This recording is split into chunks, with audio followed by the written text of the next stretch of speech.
dropped into the middle of an Underdark ruin with nothing but a torch and the clothes on our backs. Me and my trusty crew are going to show you exactly what it takes to survive the dangerous underside of Faerun's surface world. We're going to have to explore, forage, and navigate to the best of our abilities if we ever want to see the sun ever again. Welcome to Man vs. Wild. I'm Owlbear Grylls, and this is how to survive in the Underdark.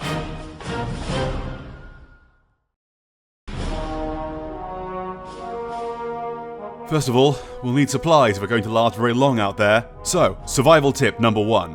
Hydration is key. We're going to have a look and see if we can find something to drink around here. Yeah, that'll do nicely. We can't make it out of the cast iron doorway because of these powerful magical turrets. So, we better go out over this cliff.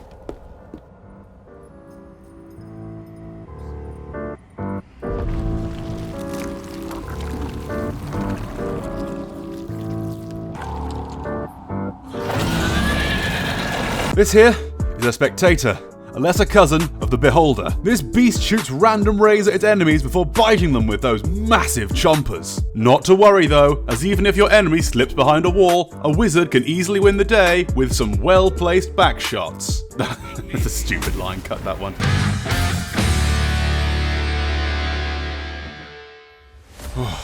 Right, you smell that? Aside from the mess in my trousers, a horrible stench down here would likely be coming from these mushrooms. Survival tip number 2, never trust a fungus. Highly explosive, these.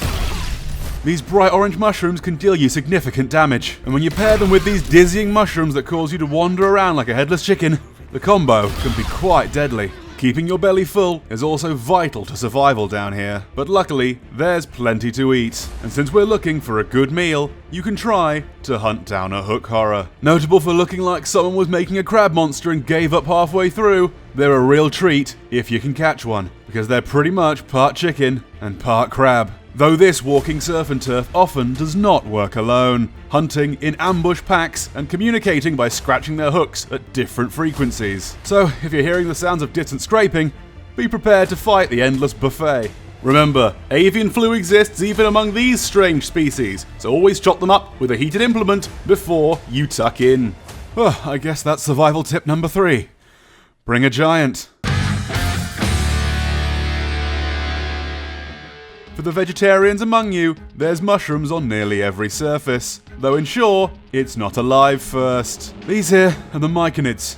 What would happen if you turned a mushroom Buddhist? They believe everything is connected in a great circle, because for them, it properly is. Sovereign mushrooms communicate with every other mushroom through spores, and so if you breathe them in, you're forced to join their fungal group chat. Thankfully, these guys are a peaceful bunch, though I'd be careful about which mushrooms we end up foraging.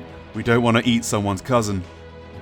When you're surviving the Underdark, you need to be careful about where you tread, as there's ambush predators around every corner. While they normally stay topside where they can hunt deer and wildebeest, this particular Underdark cave is home to a very angry bullet. These things are hybrids of angry armadillos and snapping turtles, and they like to leap out of holes in the ground and jump on their prey. But don't worry, I've prepared a strategy that will get us through this quick and simple. Fuck! Ah, fuck. Come on. You'd better run, bitch. Thankfully, the Underdark isn't all mindless monsters that want to eat you, as sometimes intelligent monsters also want a piece. And sometimes intelligent people might want to eat you, but they're also probably racist. Imagine you took dwarves but took away sunlight, joy, and politeness, and you have the Dwergar people. Victims of ancient mind flayer psionic experimentation and looking like a group of grouchy potatoes, these hardy folks are builders, craftsmen, and of course, slavers. We've hitched a ride across an endless black lake in hopes of finding a path up to the surface.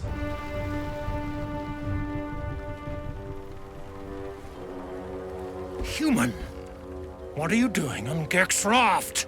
At the time, I believed these Dwergar had me rumbled for what I did to their friends back on shore, due to the fact they were all glaring at me. And so, as a survival technique, I decided I needed to strike first before they got to me.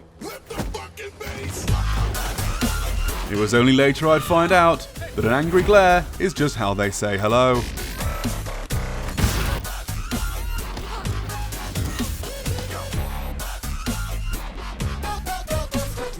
Every survival experience is a lesson learned, and this lesson is that a bottomless lake does make for a great place to hide a body. After hours trapped in the Underdark, we've finally made it to the Dwergar dig site. This gate here will unlock the way back to the surface if we can only find the key to get through it. So let's go have a chat to these other potatoes and see if we can't find ourselves a way out.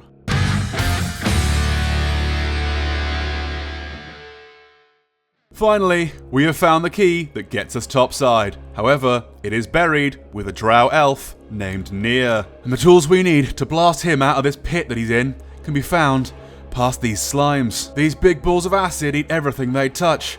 They're like big angry Roombas. These are the wobbly amorphous kind, but they do come in cube shapes too, so keep your eye out. Killing one of these makes them dissolve into a puddle of water, which is mostly safe to drink if you're growing low on your flask. Just make sure you don't use a slashing weapon on them.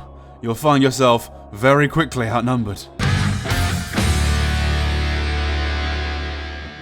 This is a deep gnome, also called a surf neblin, and it has enough rune powder to free our captive drow back at the camp. Now luckily, I've stolen her rune powder barrel while she was distracted, so now she can't blow us up.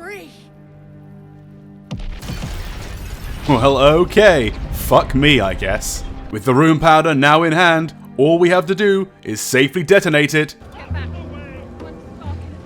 and grab the key.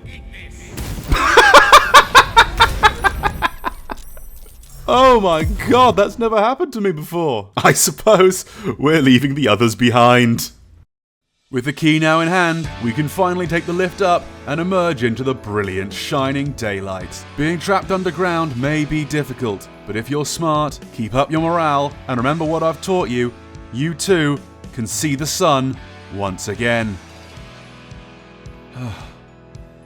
Ah, bollocks.